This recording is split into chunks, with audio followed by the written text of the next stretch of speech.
Quando uma mulher tem voz ativa, ela incentiva outras a falarem também. Quando uma mulher lidera, ela incentiva outras a liderarem também. Quando uma mulher ocupa um cargo público, incentiva outras a ocuparem também. Aumentar o número de mulheres em cargos públicos é fundamental para a democracia. Afinal, quando uma mulher defende seus direitos, incentiva outras a defenderem também. Mulheres na política, seja o exemplo que nós precisamos. A seguir, TV Câmara, ao vivo.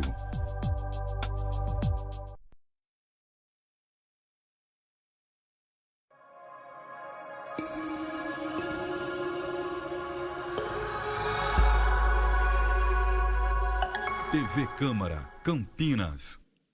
Bom, falamos ao vivo aqui do Teatro Bento Quirino, onde será realizada a 4ª reunião da Frente Parlamentar da Legislação Urbana, que tem como presidente o vereador Paulo Gaspar. Bom, serão debatidos aqui a qualidade das ruas e calçadas de Campinas, portanto, fique conosco.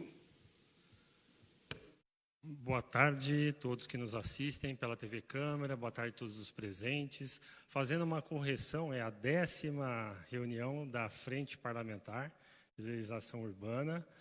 E lembrando que o objetivo da frente é debater os aspectos relacionados ao urbanismo, plano diretor, zoneamento, enfim. Temos uma duração longa da Frente Parlamentar, diferente das comissões, onde serão durante anos discutido diversos temas. Então, já debatemos aqui o escritório de planejamento, já debatemos a arborização, a requalificação do centro e agora, no dia de hoje, falando sobre a qualidade das ruas e calçadas de Campinas. Quero agradecer aqui a presença na mesa aqui, vamos lá, do Ademar, que representa a Urbinove, o Antônio Pompeu, que representa ele mesmo, mas ele está em várias entidades. Repete para mim, é o Círculo Monárquico de Campinas. Mas hoje a gente não vai falar de Círculo Monárquico. Hoje você vai ser um arquiteto aqui, Antônio Pompeu de Camargo, falando sobre as calçadas do centro, enfim. A Gabriela Celani, representando aqui a Unicamp, tem muita bagagem aí para passar para a gente.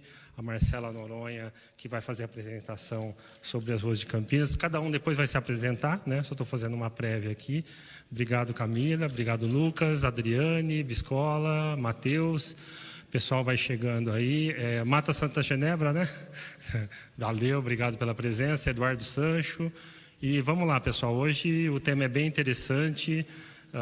E lembrando que a próxima reunião nossa será no dia 1º de setembro.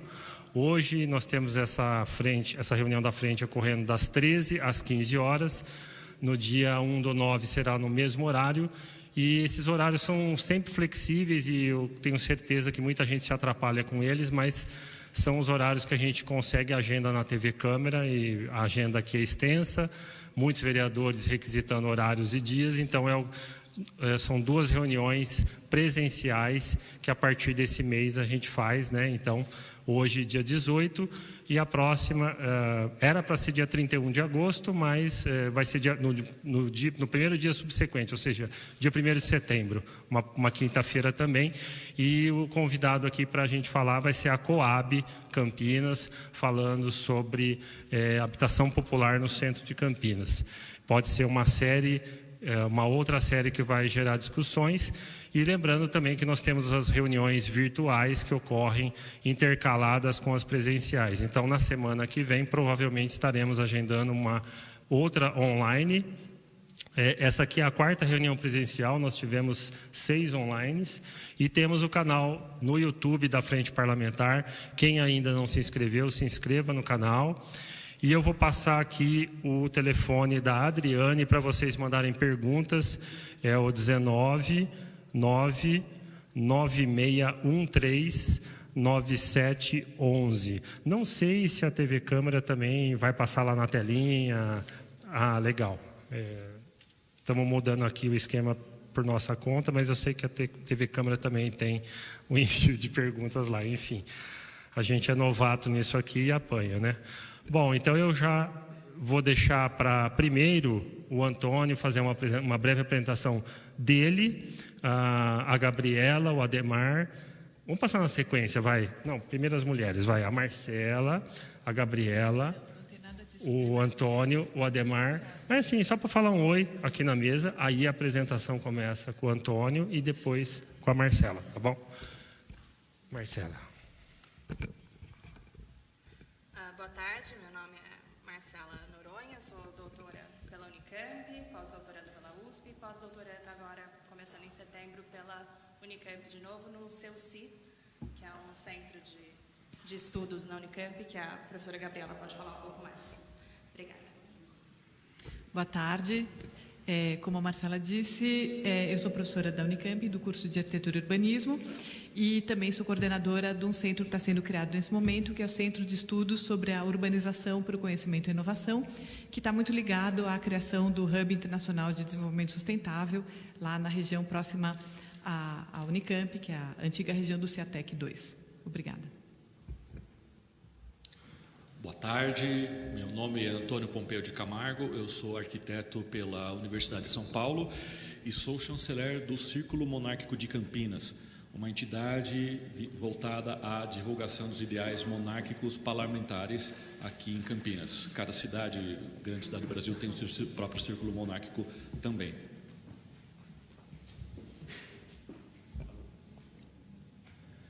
É chatinho esse botão aí. Tem que segurar, segura ele. Alô, funcionou. Bom, boa tarde a todos. Meu nome é Ademar Romero. Eu estou aqui representando a Fundação Urbinove, que já vem participando desde praticamente o início dessas sessões. Além também de ser professor na Unicamp, mas principalmente estou aqui como representante da Urbinove, Fundação Urbinove. Muito bom. Então, vamos iniciar a apresentação com o Antônio.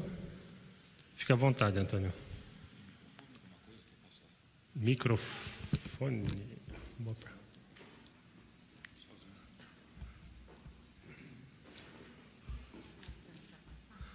Vocês querem participar?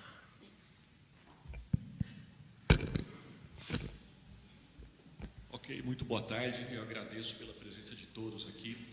Meu nome é Antônio Pompeu de Camargo, sou chanceler do Círculo Monárquico de Campinas e a minha apresentação está vinculada essencialmente ao patrimônio de granito nas ruas de Campinas, guias de sarjeta, blocos de paralelepípedo de ruas, entre outros adornos.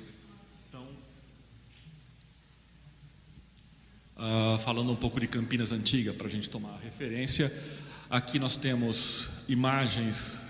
Eu não sei exatamente a década do Largo do Rosário numa segunda edição, e aqui fotos antigas da época dos nossos avós, né? Essas fotos são de você repara aqui todas as guias de sarjeta, as ruas, os adornos, até o próprio monumento a Campos Sales, todos feitos de granito.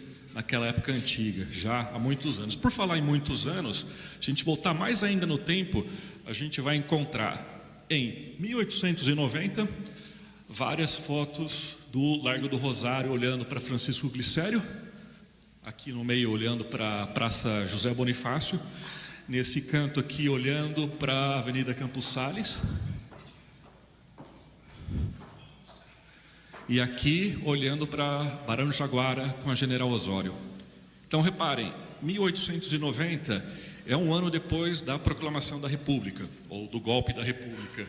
Então todas essas guias, paralelepípedos e demais adornos construtivos são anteriores à proclamação da República, é da época do Brasil Império, coisa muito antiga mesmo. Aqui eu ia fazer uma referência ao professor João Verde, ele que gosta de escavações e arqueologia. Ainda se encontra peças da fundação da Igreja do Rosário que avançava a Avenida Francisco Glicério e atrapalhava todo o trânsito. A solução para isso encontrada foi derrubar a igreja toda, ao invés de fazer apenas uma pequena retificação. Ok. Bom, falando em mobiliário urbano, em Guias e Sarjeta, mais especificamente, eu não sei se vocês já repararam ali acho que é 11 de agosto, no centro, o capricho com que foi feito, ainda na época do Império, estas guias, estes contornos de calçada, pode gerar mais uma, feitos no cinzel, com martelete e cinzel. Provavelmente foram feitas em bancadas e depois transportadas ao lugar. Mas notem o capricho construtivo, isso tem mais de século, é da época do Brasil Império. E é feito dessa maneira, com martelete, cinzel e muita paciência, que se faz estas obras de cantaria, chama-se pedra de cantaria. Somos capazes de fazer obras de arte com isso aí. A gente pode até ver nos antigos gregos que faziam isso à mão. Fora os incas, fora outras civilizações, os egípcios antigos também. Ok, Campinas, 18 de agosto de 2022. Estamos aqui e no centro da cidade, ali no lado do fórum, antigo fórum municipal, nós encontramos aquelas pedras de 1890 para trás. Guias e Sarjeta da época do Brasil Império. Queria chamar a atenção de vocês para notar o capricho construtivo, o alinhamento. Vira mais um. Inclusive o alinhamento nas curvas, respeitando os raios da calçada. Tudo isso feito no cinzel, naquele martelinho com o cinzel. Eles eram capazes de fazer isso aí com um capricho ímpar. Pode virar. Ok, 18 de agosto de 2022, Campinas. Se a gente for agora lá no centro, o que a gente vai ver? Guia de concreto nova, feita em 2016 por ocasião da véspera da reeleição do ex-prefeito Jonas Donizete. E aqui à direita, a guia de granito antigo, 1879. Reparem o quanto a guia da esquerda, que é nova, contemporânea, um material construtivo atual, está encardida, suja, lascando. Vira mais um. Olhando mais de perto ainda, a gente vai perceber o quanto que ela está lascando, o quanto que ela está esfarelando, quase esfarelando, frente à antiga, de 143 anos atrás. 143 anos atrás até 1889, proclamação da República. Podemos colocar uns anos a mais? Todo mundo concorda? 153 anos atrás. Reparem a durabilidade de um e de outro. Pode rodar. Ok. O que a gente tem feito com o nosso patrimônio? Eu chamo de patrimônio porque é uma obra muito bem feita em pedra de cantaria. Olha aqui, eu que fiz essa filmagem. A gente está jogando fora, né? Para fazer adequações ou para substituir por guias de cimento contemporâneas. Pode virar. Um exemplo muito recente que eu vi foi na esquina da rua Maria Monteiro com a rua Barreto Leme. Aqui é Barreto Leme. Está sendo construído, está em fase de acabamento já, um edifício ali nessa esquina, em frente ao Oxxo, e toda essa guia, essa linha de guia de sarjeta de granito foi substituída por guias de cimento, similares às do centro, né? E eu cheguei até eles e pedi para falar com o mestre de obras e disse assim: poxa, mas como é que vocês foram tirar o material nobre, antigo, para colocar estas guias de sarjeta de cimento, modernas, entre aspas? Ele falou: é porque isso aqui é uma construção nobre. Eu falei: nobre? Poxa vida, mas entre granito e cimento, o que é mais nobre? Aí ele virou para mim e falou assim: cada apartamento aqui custa 13 milhões de reais. Eu falei: mas meu amigo, Espera lá, não quero competir com você nisso aí. E outra, meu negócio é casa, morar em casa. E dá para perceber que quem é alto padrão em termos de durabilidade, de acabamento e de beleza, né? Que é uma coisa que a gente reclama tanto na cidade. A cidade é tão cinza, pesada, suja, feia e tudo mais, mas a gente não se atenta para obras como essa de granito. Então eu pergunto, o que é alto padrão?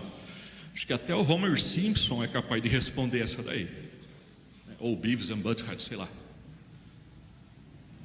Ok, bom, vamos voltar um pouquinho para a rua. As ruas nossas são baseadas nesse tipo construtivo aqui no Cambuí. E talvez são muito antigas, né? Essas fotos são mais antigas, 1919. E talvez vocês possam pensar assim, bom, Antônio, beleza, mas quando chove e eu venho dirigindo o meu carro, eu sinto muito perigo, tenho medo do carro escorregar, do carro patinar e ter um acidente. Normalmente, qual que é a solução da prefeitura? Asfaltar tudo, não é?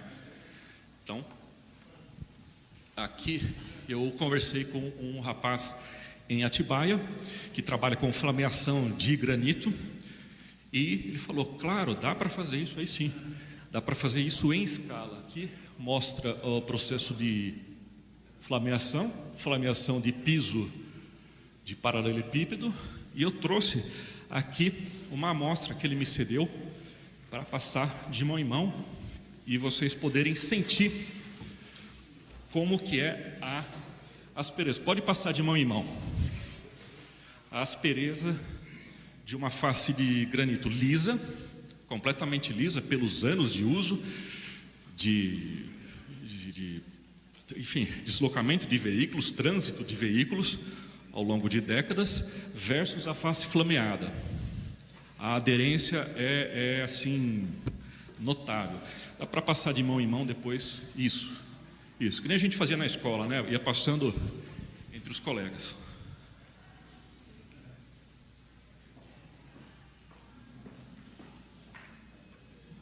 Ok, esse aqui é o Wellington, eu não poderia deixar de falar dele, que me cedeu essas amostras aqui.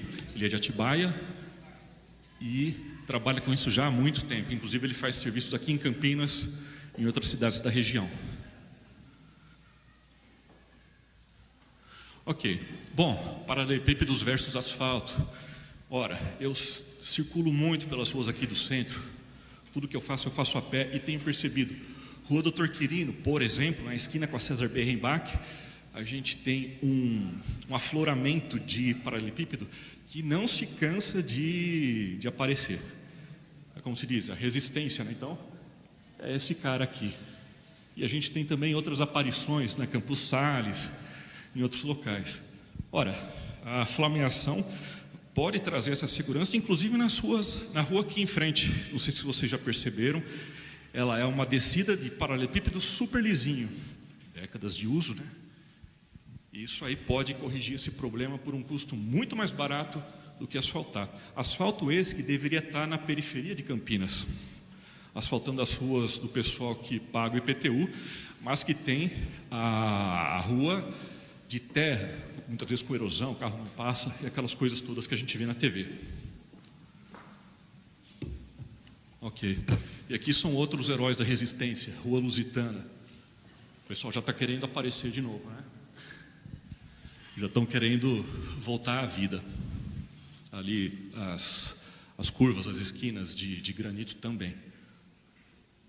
Ok, bom, falar em granito, patrimônio histórico da cidade de Campinas. Acho que todo mundo sabe, né, que o Campos Sales foi o primeiro presidente da República nascido em Campinas, né?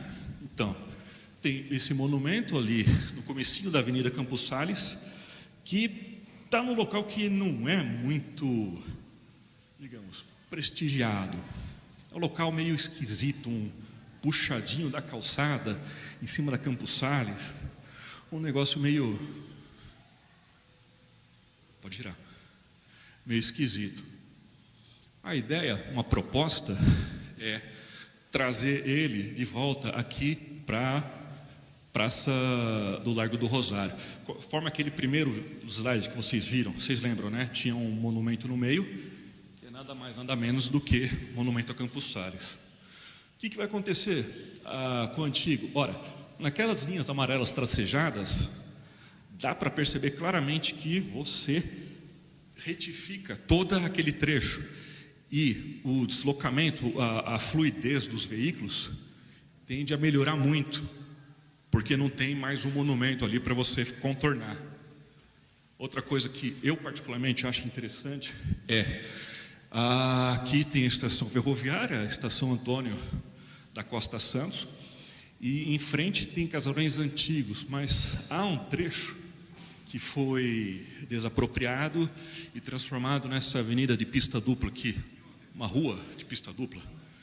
Ora, eu nasci em Campinas, tenho 50 anos de idade, meus antepassados são daqui e, sinceramente, eu nunca cruzei este trecho, seja de carro, seja a pé, na minha vida.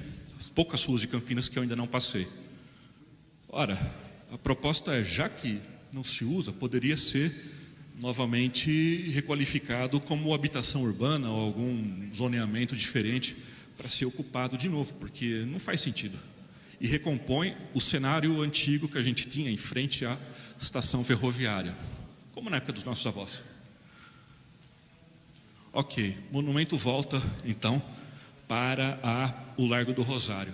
Essa é mais ou menos a projeção, como seria um ponto de fuga, terminando ali nessa larga avenida que está em obras, por sinal, diretamente no monumento. Ficaria mais ou menos assim.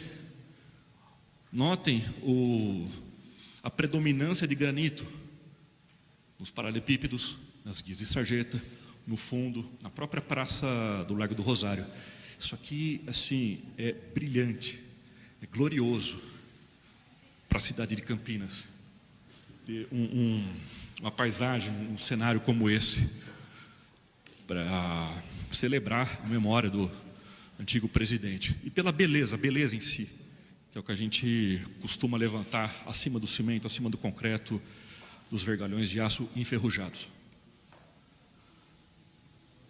Ok, como que eu passei uma ideia para o Vinícius Riveretti, que é presidente da INDEC hoje? Ele falou, não, saiu na internet, a ideia de fazer a retificação, a ampliação das calçadas da Avenida Campos Sales. Eu logo já pulei para trás, porque eu lembro em 2016 como foi feito lá na Avenida Francisco Glicério, né? Eles retiraram todas as guias de concreto e de quilômetros, não sei quantos quilômetros tem aquilo, e colocaram todas aquelas guias que eu mostrei para vocês.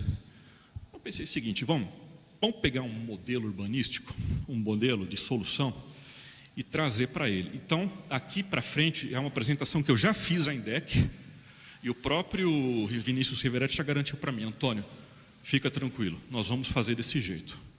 As guias antigas serão preservadas. A calçada vai ser ampliada, mas as guias vão ser preservadas. Como que é feito? É muito simples. É manter as guias de pedras antigas no seu leito, fazer a ampliação da calçada, terminando numa guia nova. E a guia... canal de água aqui, ele é coberto por uma tampa metálica perfurada que auxilia na captação de água. Esse desenho aqui, na verdade, ficou muito ruim, eu quis trazer, pode pular, mas é mais ou menos isso aqui. Se eu olhar em corte, eu vou ter o pavimento paralelepípedo, no caso de Campinas, a guia antiga com uma tampa, possui um pequeno bueiro, um pequeno acesso a essas águas locais onde ela corria, o local antigo, e o local da calçada nova. Quer dizer, eu amplio a calçada, mantendo todo, preservando todo a estrutura antiga, sem mexer, por um custo muito mais barato, muito mais acessível. E essas são outras fotos que eu trouxe aqui para vocês. Guia de sarjeta antiga, guia de sarjeta nova, tem mais foto. Né? Águas pluviais originais, as novas. E aqui mais uma visão. A de cima foi uma foto que eu achei interessante, apesar do cena de mendicância, de violência, tá? Eu achei interessante porque mostra uma imagem, uma planta exatamente como essa calçada. Pode virar. Para complementar a apresentação, eu trouxe outras patologias urbanas de tráfego que apresentei para o Vinícius Riveretti, que eu achei que ia ser interessante trazer aqui também, que é a primeira, a esquina da Orozimbo Maia com a Avenida Brasil. É uma quina de 90 graus que é terrível para ônibus fazer a curva, para carro acompanhar fazer a curva, as motos se metem lá no meio, assim, um rolo, todos os dias, pode virar.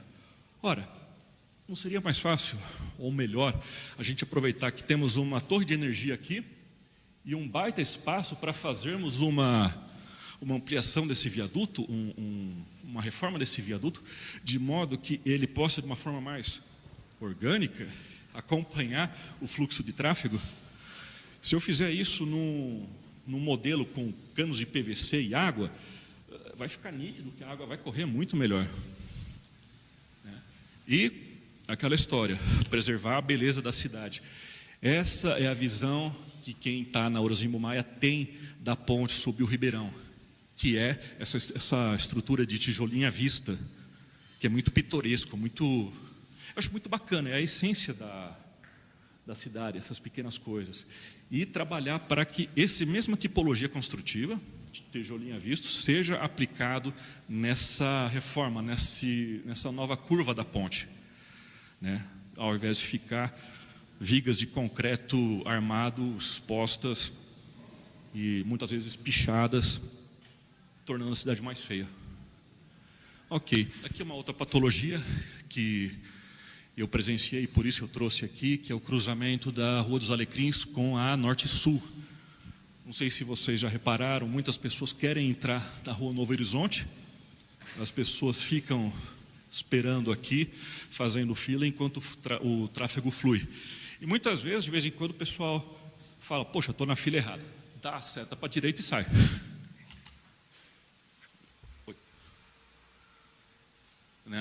Então, tem o semáforo 1, enquanto o pessoal quer entrar à esquerda no semáforo 2. Forma aquela fila e daí acontecem muitos acidentes, como quase aconteceu comigo. Inclusive, foi esse o motivo que me fez trazer essa patologia viária,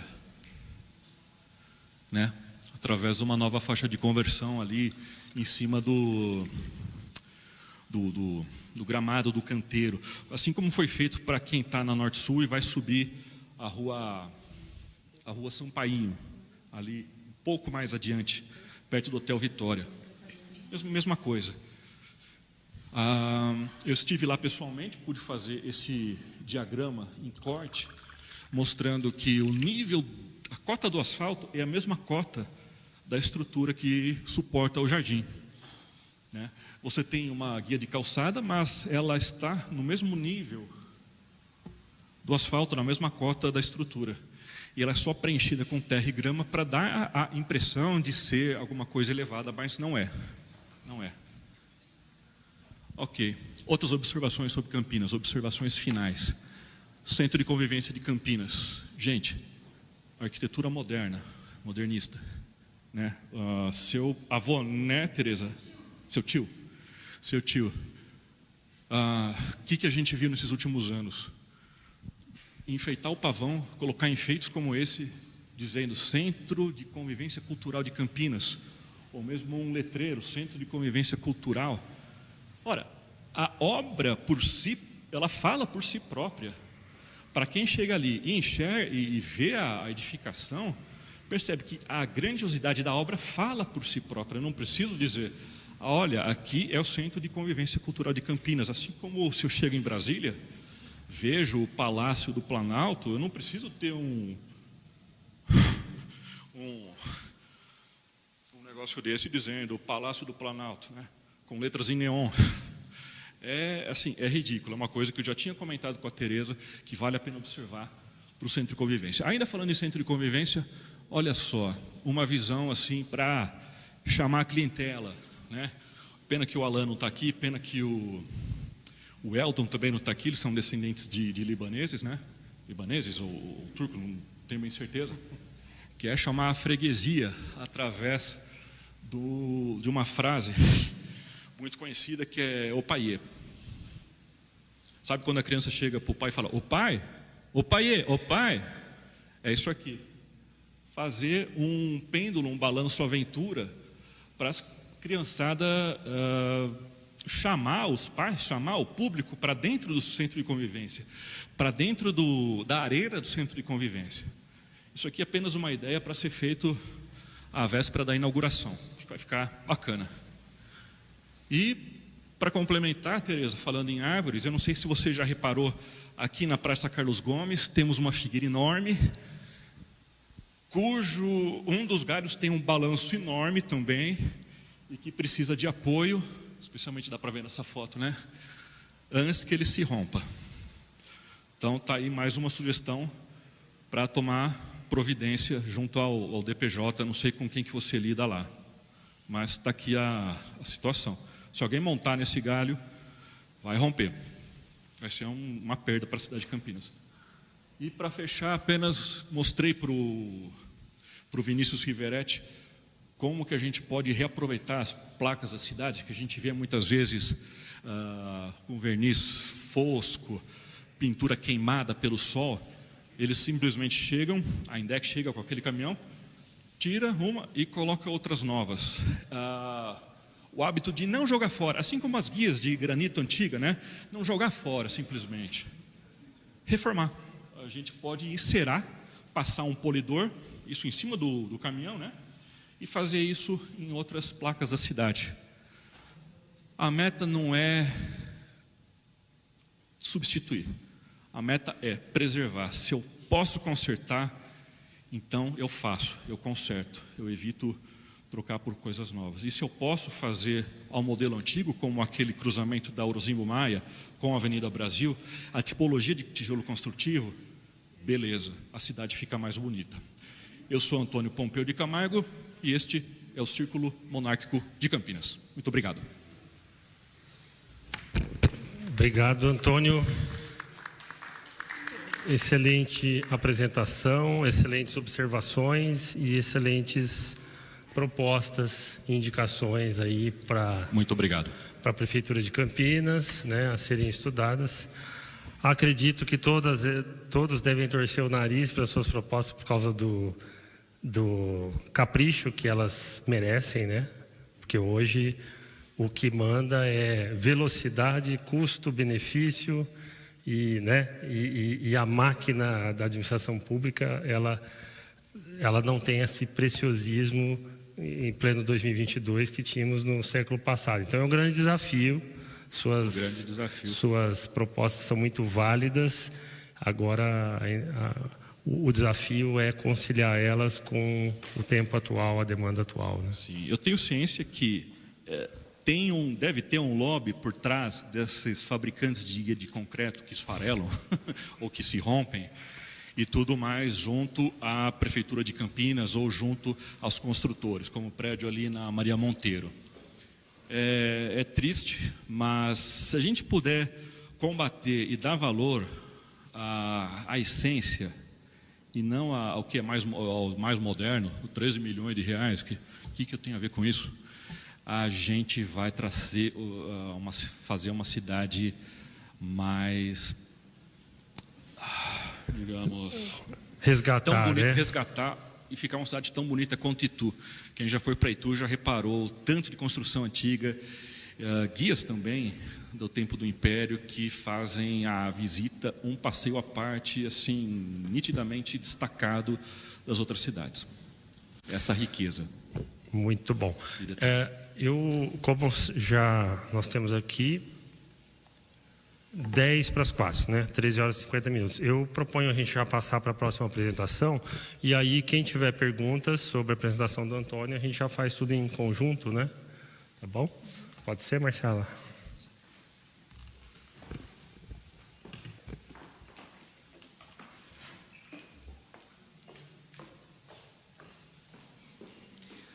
Bom, então a minha apresentação vem... Desculpa, eu fui grosseiro aqui, não apresentei aqui, a Camila me trouxe. Pode falar. Esqueci aqui, ó, o detalhe. Cadê? Sumiu. Marcela tá aqui. O Patrick, que eu não falei, né? O Patrick é da Mata Santa Genebra. A Marcela já tinha anunciado, é uma outra pessoa. E a Maria Cabral e a Tereza que chegaram depois, do Resgate Cambuí. Desculpa, Marcela. Imagina. Bom, então a minha apresentação vem para complementar, talvez, a do professor Antônio.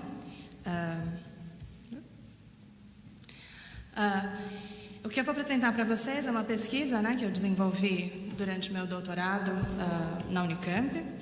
E o que eu trabalho principalmente é a questão do retrofit das ruas urbanas, né? E o que é retrofit? Retrofit, diferentemente de outras palavras que em geral a gente usa na arquitetura, né? Como requalificação, por retrofit eu quero dizer uma rua que já não serve à utilidade que ela deveria servir, né? Foi criada num outro contexto e esse contexto mudou, então a gente precisa repensar o desenho dessa rua para que ele volte a se adequar a essa nova realidade.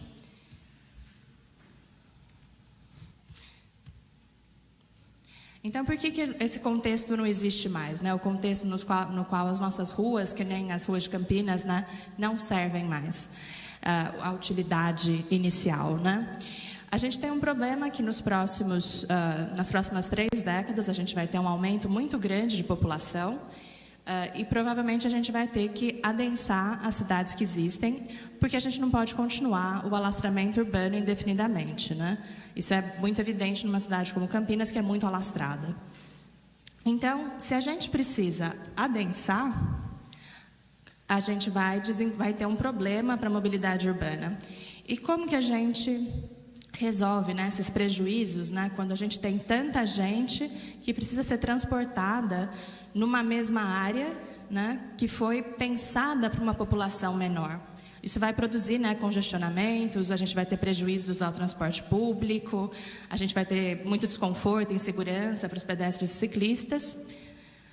Então, a gente precisa repensar, né, as nossas ruas e mudar o paradigma para que o objetivo, né, das nossas intervenções de retrofit deixe de ser o aumento do fluxo veicular e passe a ser a promoção da caminhabilidade e dos meios de transporte ativo, né, os transportes de massa, as ciclovias. E para isso, a gente precisa pensar, então, no retrofit de uma forma pensada em pequenas intervenções urbanas, que elas podem ser usadas para estimular, né, nos habitantes um comportamento mais socialmente, mais ambientalmente responsável, e pode ser usado para desencadear um ciclo virtuoso, né, em que as ruas mais confortáveis vão fazer com que as pessoas escolham caminhar, por exemplo, para o transporte público. Mais pessoas, né, nas ruas vão tornar essas ruas mais interessantes para a instalação de comércio, de serviços, e isso acaba atraindo mais moradores para a região. Isso vai desencadear nesse ciclo virtuoso de adensamento urbano sustentável. Os métodos tradicionais, né, da modelagem de tráfego, em geral, eles não são tão apropriados para modelar a caminhabilidade. Em geral, são usados esses manuais, né, do desenho para desenvolver essas intervenções de retrofit. Então, como resposta, né, a esse problema, eu desenvolvi, então, uma metodologia computacional para formular, para gerar cenários de retrofit e também para avaliar esses cenários gerados, né, com uma certa automatização, com base, então, no nível de serviço para calçadas. Então, aqui eu estou mostrando, né, nessa sequência, como que foi feito um estudo. Isso foi feito na Pensilvânia, numa cidade chamada State College, que é uma cidade de pequeno porte, mas que abriga a Universidade Penn State, que é uma grande universidade, e uma cidade que tem problemas muito graves, assim, de congestionamento em horário de pico, né? Então, a gente usou um método chamado sintaxe espacial para conseguir analisar quais são as ruas preferenciais para serem retrofitadas. E também as ruas, a hierarquização viária dessas ruas, não com base na legislação, mas com base na funcionalidade dessa rua dentro da malha. Porque isso deixa mais claro quais são as ruas que precisam ser retrofitadas, porque elas provavelmente vão ter mais gente usando, né, pela localização na malha, por estar localizada nos caminhos mais curtos de tudo para tudo dentro daquela cidade. Aqui é só mostrando, né, que essa hierarquização viária é feita assim, em forma de camadas, né? É feita de forma sistemática, computacional, então o resultado é sempre muito similar, independente de quantas vezes você roda o programa. E aqui, na imagem grande, é o resultado, então, de uma hierarquia feita computacionalmente, e as imagens pequenas são hierarquias feitas por outras bases, né, por outras fontes. Aquela menor que vocês veem embaixo é uma hierarquia viária que a prefeitura da cidade usa, enquanto a hierarquia em cima, né, é uma hierarquia que foi gerada dentro de uma plataforma aberta chamada OpenStreetMaps, né? Então dá para ver que o método que a gente desenvolveu consegue identificar todas essas ruas que são consideradas mais importantes. E se a gente considerar que a hierarquia de cima, né, que é desenvolvida de forma colaborativa, provavelmente é melhor para identificar ruas que têm uma maior importância em nível regional, enquanto a prefeitura provavelmente, né, tem um maior conhecimento de quais são as ruas mais importantes dentro da cidade. A gente consegue ver que esse método sistemático para hierarquizar as vias consegue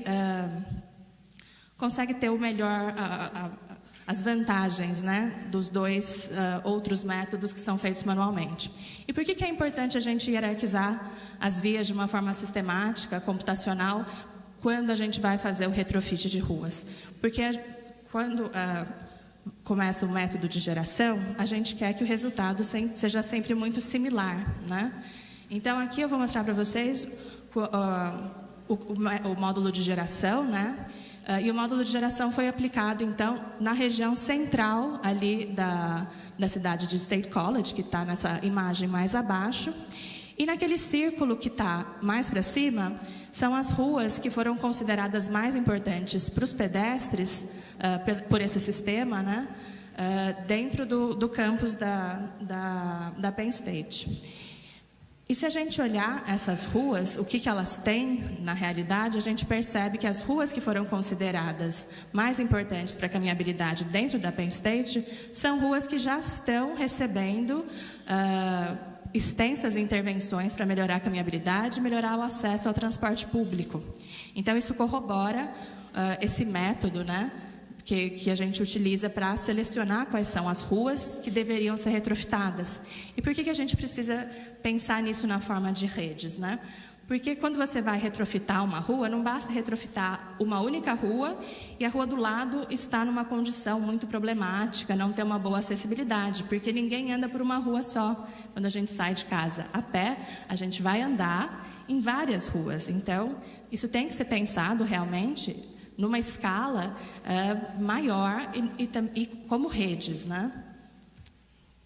Aqui, então, os resultados das ruas que foram ranqueadas no centro da cidade e que eu vou mostrar depois uns retrofits que foram feitos, então, para essas ruas que estão em vermelho. O módulo de geração, ele utiliza, então, um método sistemático para ser gerado, né, com uma certa automatização.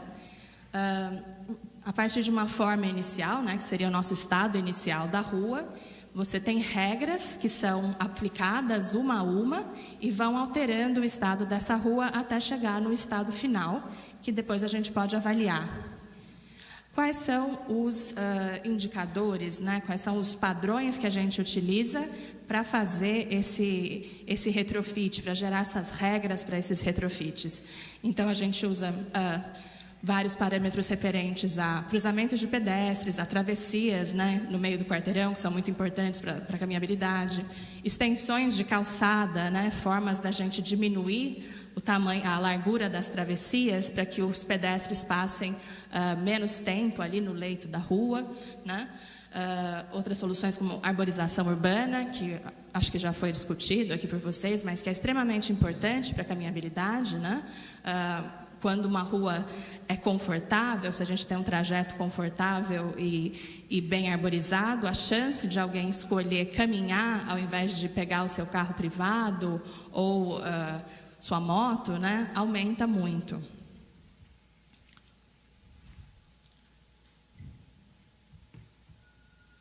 Então, aqui vocês estão vendo uma sequência de um retrofit, regras que estão sendo aplicadas ali, são um pouco pequenas, assim, né? Mas se vocês prestarem atenção, vocês vão ver que está sendo aplicada uma série de regras, né, que vão estreitando a rua, usando extensões de calçada, transformando ruas que têm a hierarquia correta e a priorização correta em calçadões de pedestres, colocando faixas de estacionamento junto às guias. As faixas de estacionamento junto às guias funcionam como uma barreira entre os veículos e os pedestres, além de trazer dinheiro, né, para as prefeituras, que podem cobrar por isso, também permitem que a gente faça essas extensões de calçada, que diminuem o tamanho das travessias, permite também a utilização de parklets, que também são muito importantes para a ativação da rua e para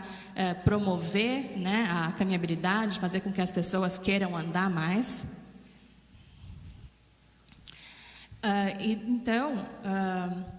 Eu vou apresentar para vocês o módulo de avaliação agora e depois alguns exemplos, né, em que foi aplicada essa metodologia.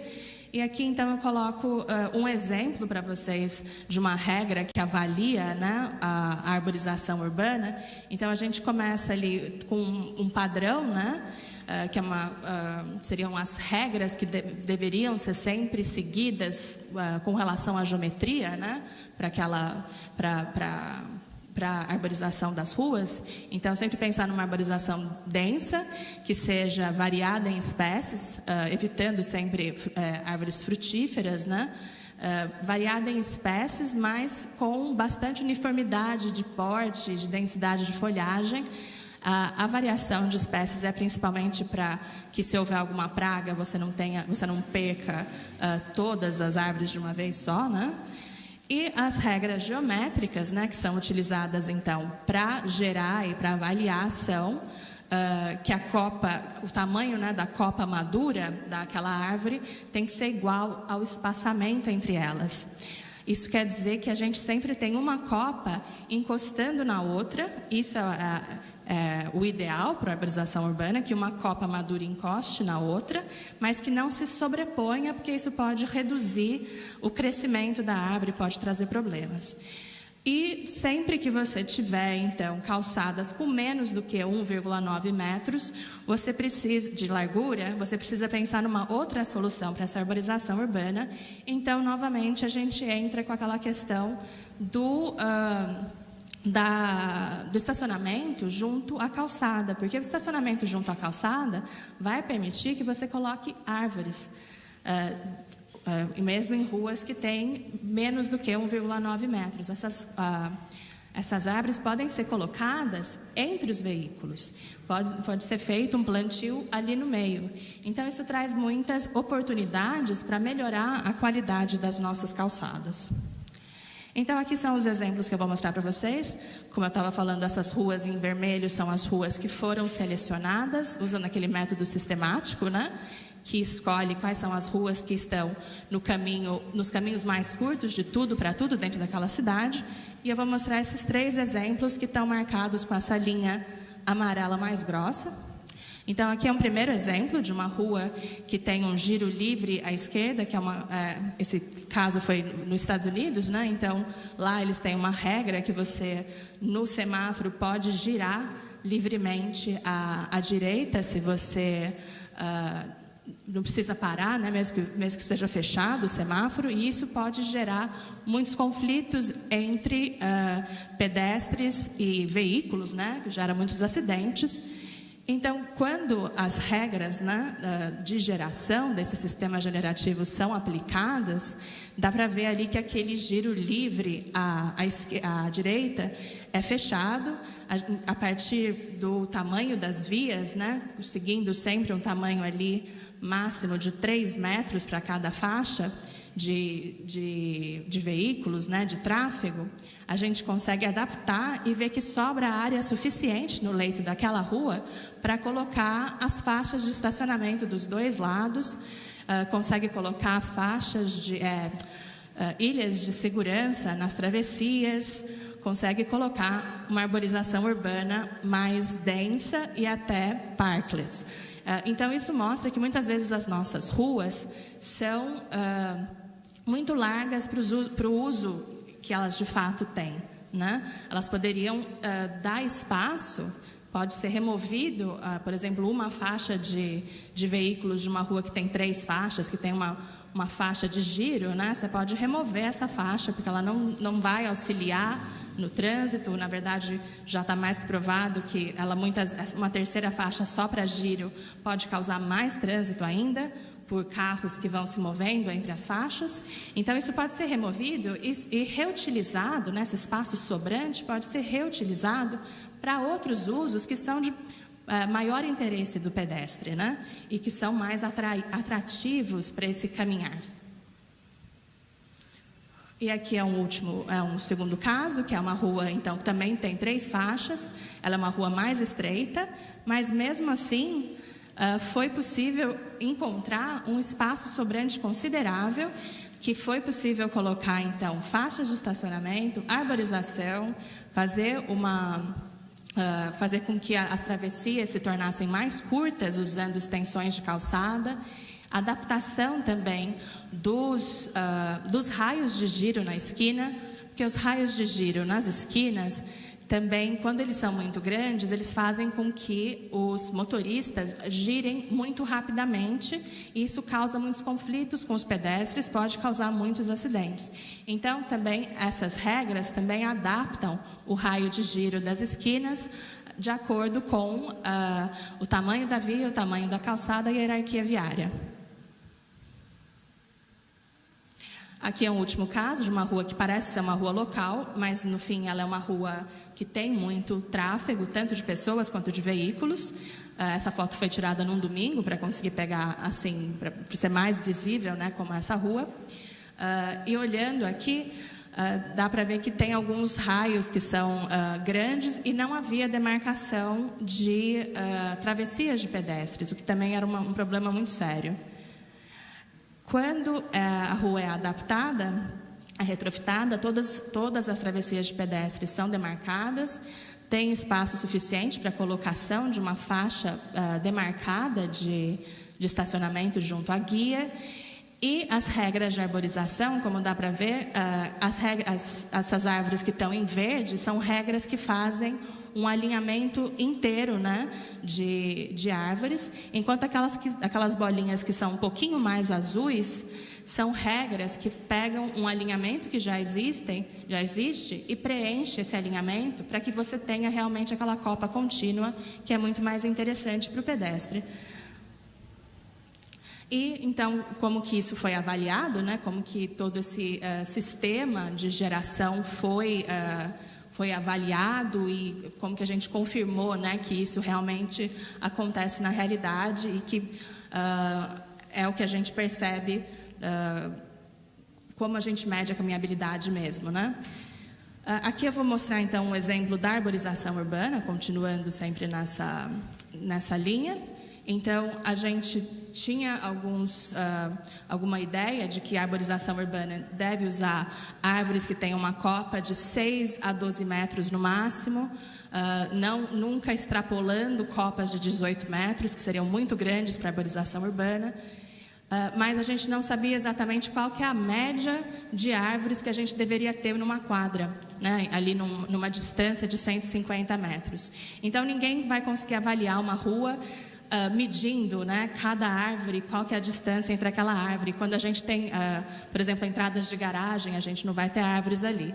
Então, a gente tinha que pegar esse conceito de espaçamento de ruas, espaçamento de árvores nas ruas, e transferir isso para uma medida mais clara, né, que pudesse ser, por exemplo, feita que você pudesse medir usando dados georreferenciados.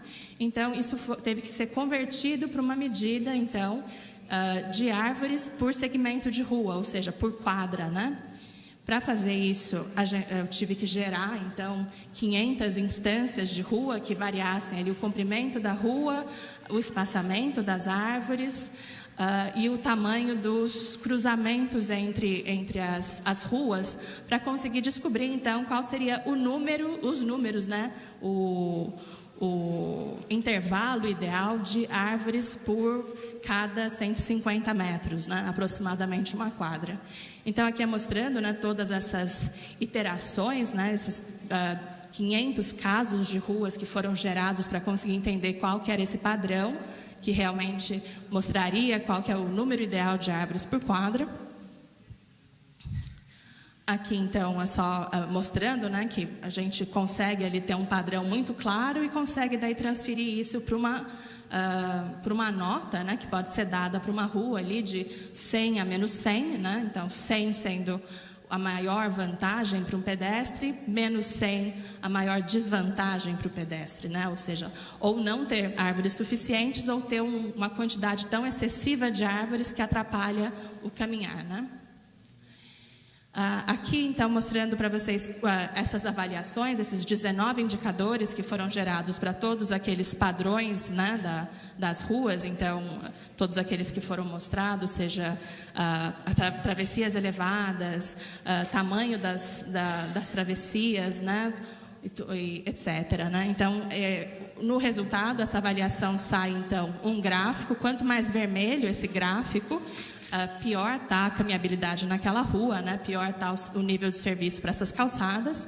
E também um conceito de A a F, que engloba todos esses 19 indicadores e mostra claramente qual que é a qualidade final, qual que é a vantagem ou desvantagem daquela rua para o pedestre. Então, e também aqui mais um indicador que é usado, é um indicador baseado em área, que a gente chamou de indicadores de divisão modal, ou seja, quanto da rua, do direito de passagem, está sendo utilizado preferencialmente por carros, preferencialmente por pedestre ou preferencialmente por usos que trazem alguma vantagem para um pedestre, como, por exemplo, barreiras, né, entre a faixa de estacionamento, é um caso, né, que tem vantagens o estacionamento junto à calçada para o pedestre, então essa área entraria ali na área que dá suporte para o pedestre. Isso tudo foi uma das vantagens desse sistema, que ele é completamente automatizado, né? Dá para você pegar uma rua e fazer essa avaliação dessa rua apenas respondendo algumas questões e medindo, né, alguns itens na sua rua. E essa avaliação, então, foi utilizada em 3 casos aqui no Brasil, de ruas que foram retrofitadas na última década. Essa primeira, então, é a Rua Barão de Jundiaí, né, que teve um projeto de retrofit de ruas ali no centro, em Jundiaí. E aqui a gente vê que é uma rua que ela foi transformada numa rua com um tipo de piso, né, que lembra um calçadão, mas ela não é uma rua fechada. E a arborização, a gente consegue ver que tem um certo problema, que as copas das árvores ou não vão ser tão grandes quanto estão desenhadas, porque essa sobreposição vai limitar, né, o crescimento delas, ou vão ser densas demais. Então, quando a gente faz a avaliação com esse tipo de espaçamento entre elas, a gente perde um tanto de nota, né, quando é feita a avaliação, mas a gente consegue perceber que ainda assim a nota o conceito dado para essa rua ainda é um conceito bastante alto, né?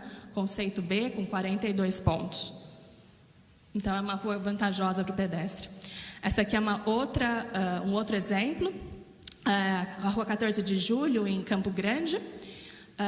É uma rua que não é de pedestres, né? Como a primeira. É uma rua realmente que tem um trânsito mais intenso, tem trânsito também de ônibus, né? de transporte público, e ela também obtém uma nota alta, um pouco mais baixa do que a Rua Barão de Jundiaí, que tinha recebido um tipo de acabamento para deixá-la mais parecida com um calçadão, né?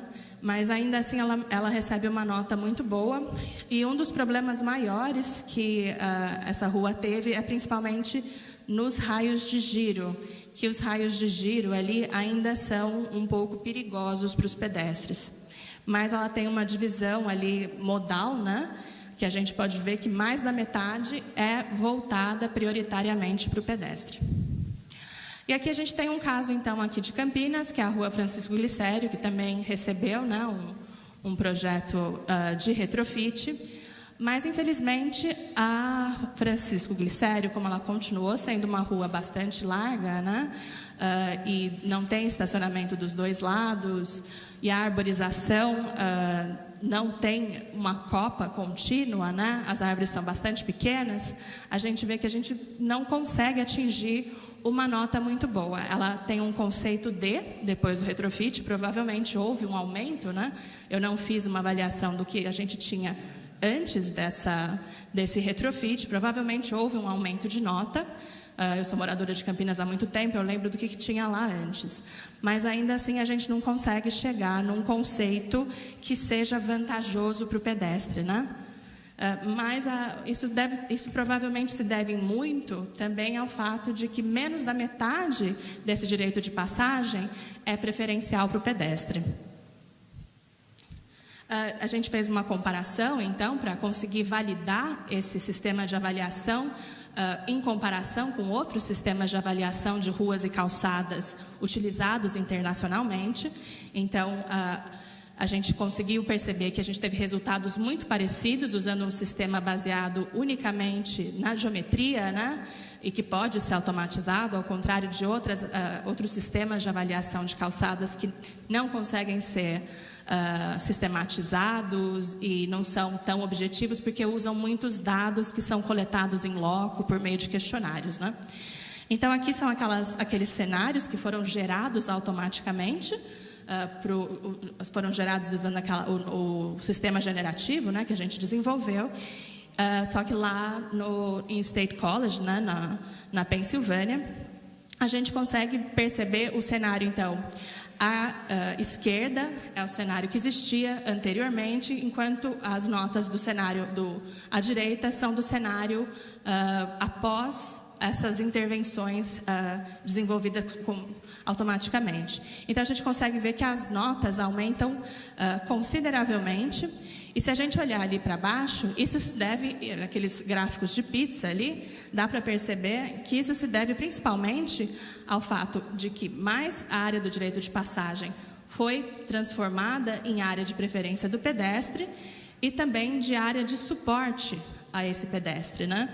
Então a gente passa de um gráfico ali que tem notas ruins, né, em praticamente tudo, aquele de cima, né, muito vermelho aparecendo, para um gráfico que tem que consegue atingir o mínimo da caminhabilidade em praticamente todos os indicadores. Aqui é mais um resultado, de novo mostrando que a gente consegue, além de aumentar a nota, então, usando o módulo de avaliação que a gente desenvolveu, automatizado, você consegue também ver naquela caixinha em verde a diferença, o aumento relativo de nota que a gente obtém nesse sistema de avaliação que é mais estabelecido internacionalmente e que não é automatizável. A gente vê que tem um aumento aí de 0,6 pontos, né? No anterior a gente tinha um aumento de 0,8, se não me engano.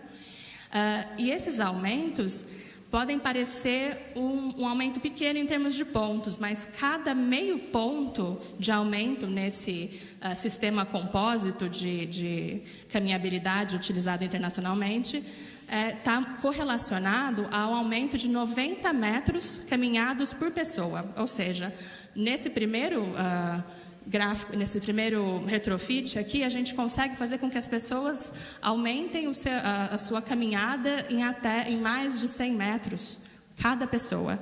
Então, é uma melhoria considerável.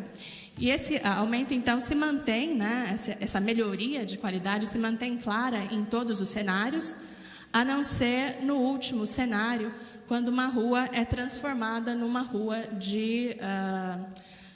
fechada, né, numa rua de calçadão. E isso acontece porque atualmente a gente não tem métodos de avaliar ruas que são fechadas para calçadões. Todos os métodos são muito específicos para retrofits que colocam, por exemplo, faixas de estacionamento. Então, se você tem uma rua que inicialmente tinha faixa de estacionamento e remove aquelas faixas para passar a ter um calçadão de pedestres, esse sistema não é capaz de refletir uma melhora. Você perde nota, então qualquer aumento de nota que você tivesse recebido, você acaba perdendo quando faz o retrofit. Então, isso mostra a importância da gente ter métodos de avaliação do nível de calçado, do nível de serviço das calçadas, que sejam mais específicos para retrofit viário e não apenas para medir as ruas que a gente tem atualmente. Então, é importante a gente... eu esqueci de falar disso aqui. Então, aqui é só mostrando, né, que o aumento de nota obtido usando o nosso método simplificado, automatizado, está muito parecido com o aumento de nota que a gente obtém quando utiliza um método de avaliação mais complexo, que demanda mais tempo e demanda mais recursos financeiros para ser feito, né? E essa metodologia, né, que foi desenvolvida aqui, ela é uma alternativa que ela é mais sustentável do que abordar o retrofit das ruas urbanas pela ótica da otimização do fluxo veicular, que é o que a gente vem fazendo na maioria das cidades brasileiras. Quando a gente otimiza o fluxo veicular, a gente tende a aumentar a superfície viária, né, para resolver os problemas de mobilidade urbana. Esse sistema também que foi desenvolvido permite que as intervenções sejam planejadas, então, em fases, né? E utilizando técnicas, por exemplo, do urbanismo tático, como atualmente tem sido feito pela INDEC, por exemplo, na Delfino Sintra. Também permite que seja utilizado métodos como o professor Antônio falou, né? Que você mantém a calçada que existe e faz, por exemplo, aquelas extensões de calçada, usando exatamente aquela imagem que ele usou, né? Você mantém ali a passagem de água e faz uma extensão ali para fora. Então, permite... esse método, ele se preocupa muito com a geometria, mas não necessariamente vai limitar as formas como isso pode ser aplicado na realidade. E também, como eu já tinha falado antes, né, ele vai gerar múltiplas opções, né, de retrofit para uma mesma rua e vai gerar isso pensando numa rede e não numa rua isolada dentro da malha. E também, como gera esses múltiplos casos, também permite que isso, de repente, seja utilizado posteriormente numa conversa pública, né, para que tenha uma participação ali na escolha de qual que é o projeto principal, mas sem começar de uma folha em branco, né, começando a partir de uma geometria que tem o potencial de transformar aquela rua, de fato, mais caminhável. Então, era isso que eu tinha para falar. Se alguém se interessar, tem publicações a respeito dessa metodologia já online. E embaixo ali está o meu e-mail, se alguém quiser mandar alguma pergunta depois. Obrigada. Fantástico, Marcela. Parabéns. Ficamos aqui. Incrível, realmente fantástico. Um monte de perguntas aqui para você, mas são 14 horas e 20 minutos e eu queria passar a palavra para a Gabriela, que eu acho que ela tem bastante coisa aí para acrescentar. E depois a gente abre para as perguntas. Teoricamente temos até as 15 horas, né? Produção, não sei onde é que a produção está. Então temos aí mais 40 minutos. Gabriela. Obrigada, Paulo. Em primeiro lugar, queria dar parabéns para a Marcela, porque a apresentação foi muito inspiradora. Só que eu tenho conflito de interesse, porque fui orientadora do trabalho. Então, logicamente, o que eu vou falar, né, é importante que vocês considerem que eu estou muito envolvida com o trabalho. Eu fui uma das orientadoras, porque o outro orientador é o professor José Pinto Duarte, que é um professor da Penn State University, onde a Marcela passou um ano com uma bolsa da CAPES, né? E, enfim, eu acho que o trabalho da Marcela, eu considero que é um trabalho que mostra claramente como o urbanismo não é uma coisa para amador, né? É uma ciência. é uma ciência que precisa ser baseada em evidências, em fatos, em métodos sistemáticos. A gente não pode inventar a roda a cada vez que a gente for fazer um retrofit de rua. A gente tem que ter uma sistemática para que isso se torne factível, em primeiro lugar, economicamente, inclusive em termos de projeto, mas também ágil e também que a gente possa garantir os resultados. A gente não pode fazer uma experimentação a cada nova rua. Mas uma coisa que eu acho também que é interessante falar, que a Marcela não contou, é que assim, a pesquisa da Marcela, como toda pesquisa científica, ela começou com uma boa pergunta de pesquisa, né? A gente tinha uma boa pergunta, que a nossa pergunta, ela se baseou também num contexto, né? Se a gente olha bairros residenciais próximos a áreas centrais de cidades, como é, por exemplo, o caso do Higienópolis, em São Paulo, e como é o caso do Cambuí, aqui em Campinas. São bairros que tinham casas, residências unifamiliares e que, obviamente, com o crescimento da população, você tem um limite do que a cidade pode se expandir, né? Então, você não pode permitir que essa cidade se expanda infinitamente. Você começa a ter que adensar. Não é só uma questão de especulação imobiliária, é que realmente é necessário adensar para a gente ter uma eficiência maior, quer dizer, uma distância de deslocamento menor e tudo isso. E aí você vê aquela mesma rua que tinha sido projetada para comportar um determinado número de famílias naquela rua, de repente você multiplica aquele número de famílias ou de pessoas por 10, por 100, né? por muito mais, porque você tem um empilhamento das residências. Então, a nossa pergunta é, essa rua, obviamente, não acomoda mais essa quantidade de pessoas. O que a gente faz com essa rua? Então, a Marcela, primeiramente, ela foi procurar onde que estava a resposta na engenharia, no campo da engenharia. Então, como que se faz o cálculo, né, da largura da calha da rua para acomodar a um número de veículos? E a gente viu que era impossível, porque você não tem espaço para aquilo. Então, a gente foi na outra direção. Então, o que a gente quer fazer não é aumentar o número de veículos, porque, inclusive, existe a demanda induzida, né? Quanto mais avenidas largas e espaço para os carros você tiver, mais a pessoa vai querer andar com o seu carro próprio, em vez de, por exemplo, pegar uma carona com o outro, porque sabe que vai ter muito congestionamento, não vai ter onde estacionar. Não, ao contrário, a pessoa vai querer ir com o seu próprio carro.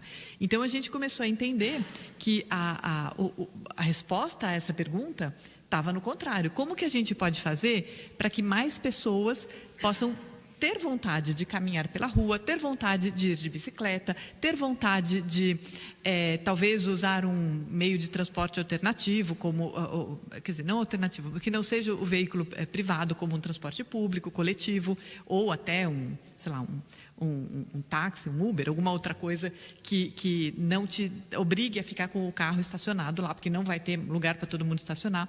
Enfim, e aí a Marcela se baseou, primeiro, num estudo muito aprofundado de manuais de retrofit de ruas e de desenhos de ruas que já são consolidados, já são respeitados e estão disponíveis em vários países e já foram aplicados em vários países. Então, ela começou fazendo uma análise assim, o que está se fazendo no mundo inteiro em termos de retrofit de ruas. Quais são esses manuais? O que eles recomendam? Alguns, às vezes, entravam em choque, né, Marcela? Então, ela tinha que entender. Não, talvez isso por causa desse país que tem mais essa cultura, nesse outro tem essa outra. Então, também fazer uma adaptação para a nossa cultura. Inclusive a questão das árvores, né? Porque a questão das árvores é uma coisa que não tinha em praticamente nenhum dos manuais. Mas a gente sabe que no Brasil, com o sol que a gente tem, se você não tiver um conforto térmico na calçada, um sombreamento, as pessoas também não vão querer andar na rua. Talvez em Penn State, que neva metade do ano, né? Lá talvez seja melhor não ter árvore, porque daí pelo menos você tem um solzinho. Enfim. Mas o calor no verão também é infernal, né? Enfim, então eu acho que o trabalho da Marcela mostra claramente como existe essa ciência do urbanismo, que é uma coisa extremamente sistemática e nós, como academia, a gente tem muita vontade de poder contribuir com o serviço público para que esses achados, né, às vezes fica até meio complicado demais, né, quando ela mostra os gráficos e tal, mas também uma coisa que é interessante da Marcela, que ela não fez simplesmente propostas de como retrofitar, mas ela incluiu na metodologia dela uma etapa que é de como avaliar. tanto o que ela está propondo, como também usar essa metodologia de avaliação. Ela pode ser usada independentemente para ver, primeiro, começar avaliando ruas que já foram retrofitadas ou que não foram retrofitadas, para ver como que a gente pode avaliar se aquilo lá realmente está precisando de alguma coisa ou não, e onde que aquilo está deixando mais defeito, está apresentando mais defeitos, mais dificuldades que podem ser melhoradas, né? Então, eu acho que o trabalho realmente representa esse esforço no sentido de tornar o trabalho do urbanismo muito menos achismo, né, e muito mais uma coisa sistemática, baseada em valores universais, mas também, ao mesmo tempo, adaptados à nossa realidade. Acho que é isso. Muito bom, Gabriela. Foi muito bom suas colocações, complementando aí, colocando esse cenário, esse contexto de que todo esse trabalho foi desenvolvido, né?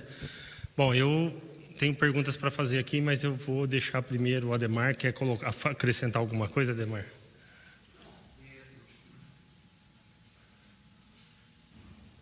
Alô. Bom, eu não sou especialista em urbano, mas o que eu acho uma coisa importante anotar no Brasil podemos dizer que num país pobre, o calçamento revela a pobreza do país de maneira geral. Agora, o Brasil é um país de renda intermediária, né? Mas muito desigual, de maneira que a gente vê situações não só onde não existe o calçamento, mas também não existe calçada para pedestre. Então, é uma constante no Brasil. Não existe calçada. Não é que a calçada está inadequada, não existe calçada. As pessoas são obrigadas a andar pelo meio da rua, em vários bairros inteiros por aí. Então, essa é a primeira coisa. E quando existem calçadas, embora o Brasil seja um país continental enorme, as calçadas no Brasil são estreitas, de maneira geral. Estreitas. De maneira geral. No início dos séculos para trás, a tendência era concentrar, porque a floresta era muito ameaçadora, sei lá, não tinha grande problema de pedra. Mas se observa o padrão americano, que seria a comparar em termos de continente, tamanho do país, etc., as calçadas dos Estados Unidos, nas cidades de maneira geral, são sistematicamente muito mais largas do que do Brasil. Calçadas que são ajardinadas, muitas vezes, etc. Então tem um problema aí que já está dado, né? Quer dizer, na verdade, o retrofit, a readequação, ela tem um problema estrutural que dificulta, né? As calçadas, quando existem, são projetadas de maneira... são estreitas, né? Então, a arborização é difícil ou impossível numa calçada estreita, né? Então, tem esses limites do urbanismo brasileiro que é muito complicado, né? Isso aí. A gente aqui em volta desse quarteirão, né? A gente vê que a largura da calçada aqui é 1 metro e pouquinho. Retrata bem isso que você falou, né? E muito interessante ver a colocação, tanto na palestra do Antônio quanto da Marcela, que a gente já teve pessoalmente também, junto com o Antônio, junto com o pessoal do Resgate Cambuí, lá na INDEC, né? Onde o Antônio também fez essa apresentação lá. E também estava junto com a gente a Daniela, arquiteta, que propôs, na época, o plantio de árvores, começar a fazer um projeto piloto no centro de Campinas, plantando as árvores nas ruas. Então, já tem essa demanda ali há quase 1 ano dentro da INDEC para fazer esse projeto, que, infelizmente, até hoje, já fizemos 2 requerimentos perguntando como está o andamento disso, qual a previsão de data e nada, né? Infelizmente, a realidade da nossa administração pública, mas vamos continuar insistindo. E, diante de tudo que vocês apresentaram, a Gabriela falou aqui que realmente é uma ciência, né? E a gente olha para a nossa realidade, dá vontade de chorar, né? Porque uma coisa já é a iniciativa privada ou academia que tem uma expertise totalmente diferente do poder público. O poder público é aquela máquina engessada. Nós temos a questão do funcionalismo público, a letargia do sistema, não acompanha as mudanças, tem a questão do custo, tem a questão da dificuldade de se empreender as coisas, os processos de licitações são muito complicados, enfim. É um elefante gigantesco e a gente vê a necessidade dos tempos atuais. Cada vez mais a modernidade impõe um ritmo acelerado para a gente recuperar a qualidade de vida para a população.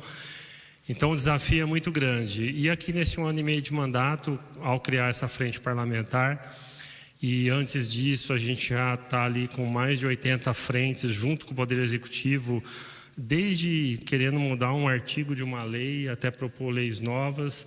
A coisa realmente não anda, tudo para no jurídico para depois se tentar fazer alguma coisa, e a gente tem legislações que confrontam uma com as outras, como vocês estavam colocando, uma pede uma coisa, a outra pede outra, e aí como que a gente vai conciliar essas duas? Mas aí precisa mudar o plano diretor. E aí então surgiu a ideia da frente para começar a fazer essa discussão antes, porque a hora que chega lá na discussão do plano diretor é uma coisa feita assim a correria, de qualquer jeito, e se aprova qualquer coisa um pouco melhorada, né?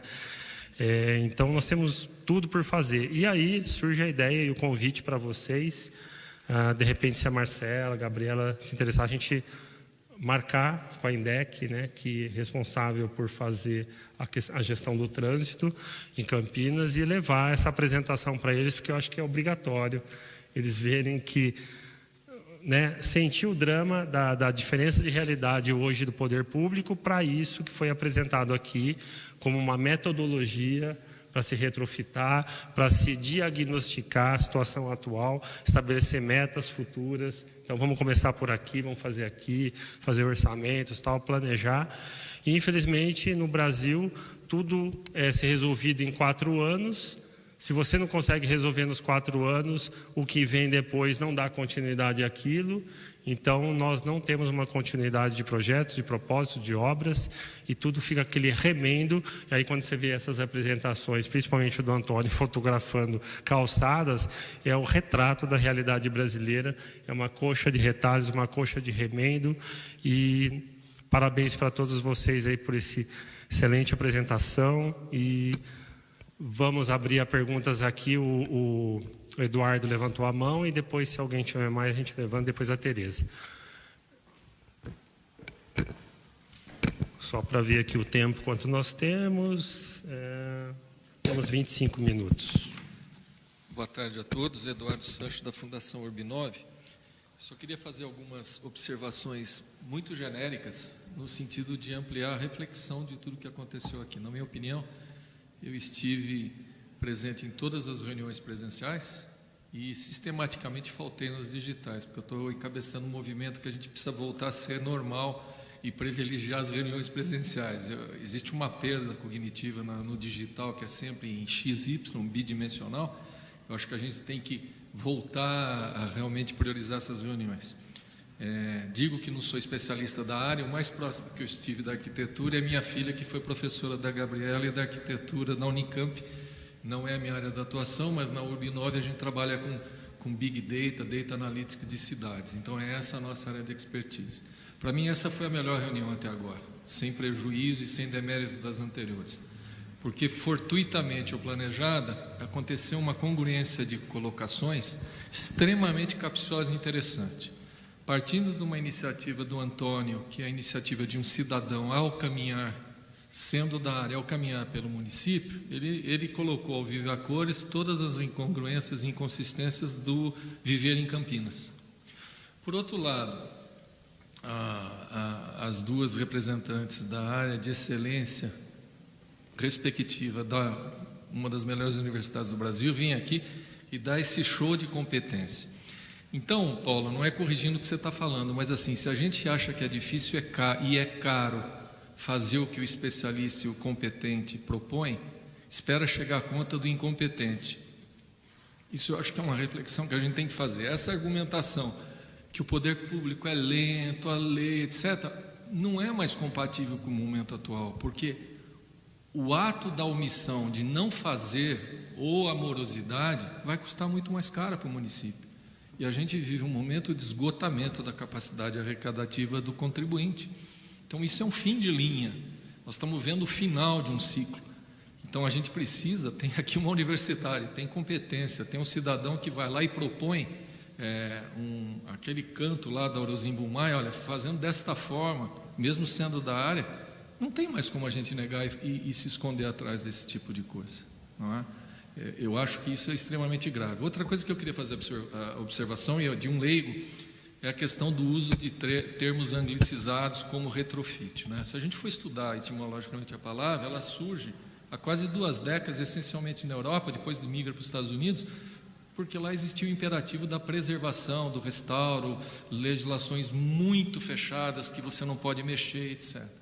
Na verdade, retrofit é nada mais, nada menos do que a adição ou o reajuste, trazendo legislação moderna, equipamentos modernos, mecanismos modernos a equipamentos, estruturas, ruas, que quando foram projetadas não conheciam isso. Em nenhum momento existe destruir o passado. Dentro do retrofit, naquilo que eu entendo como leigo, sempre se parte da preservação do que tinha, tá? Lembrando que, sobretudo, quando a gente fala, não, mas tem que ampliar a largura da rua, etc., essa área, no pensar cidade, é complicado, porque ela é uma área que a demanda, contrariamente à maioria das atividades humanas, a demanda ela é induzida pela oferta. Quanto mais rua larga, mais carro. A gente tem o exemplo aqui ao vivo, a cor das marginais de São Paulo. Vamos ampliar. Daqui a pouco vão colocar os carros deslizando no rio sólido, né? O único rio sólido do mundo, o Tietê e o Pinheiro, devido à poluição. Você viu que ampliaram e hoje as marginais estão todas entupidas. A mesma coisa. Pegando lá o lugar que o Antônio falou, os apartamentos, 13 milhões de reais, né? Que você falou, né, Antônio? Então você veja, ali tinha um casarão magnífico, que depois, quando o doutor Antônio Faria, que era dono do Banco Real, vendeu uma parte da divisão Banco Alfa, virou um banco. E agora você vai ter 13 mansões, 20 mansões de 13 milhões cada uma. E você veja, isso não é retrofit, porque eles destruíram o patrimônio, não é? E por último, a última observação aqui como convidado, muito honrado de participar, é você perceber, e a professora Gabriela falou uma coisa muito importante, é você ver que o poder público não respeita as leis. Quer dizer, como é que você pode pegar o centro de convivência e você botar aquele pórtico lá, centro de convivência? Quer dizer, será que não existe um regramento? Quer dizer, a pessoa acorda de manhã, o que eu vou fazer hoje? Vou colocar aqui um pórtico com neon escrito centro de convivência. E ela faz. Quer dizer, a nossa fragilidade institucional, e é por isso que eu lhe apontei logo depois da primeira reunião, nós temos que ter aqui um sistema sistemático de guardar esses bens que nós estamos produzindo de conhecimento. Isso aqui tem que estar sendo tabulado. Nós temos que ter um ordenamento disso. E nós temos que ousar instigar, espetar o poder público, falando, olha, nós temos que pensar diferente.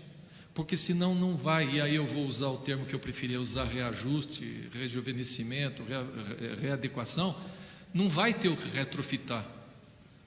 Não vai ter o que retrofitar. Vê o que está acontecendo na Nova Campinas.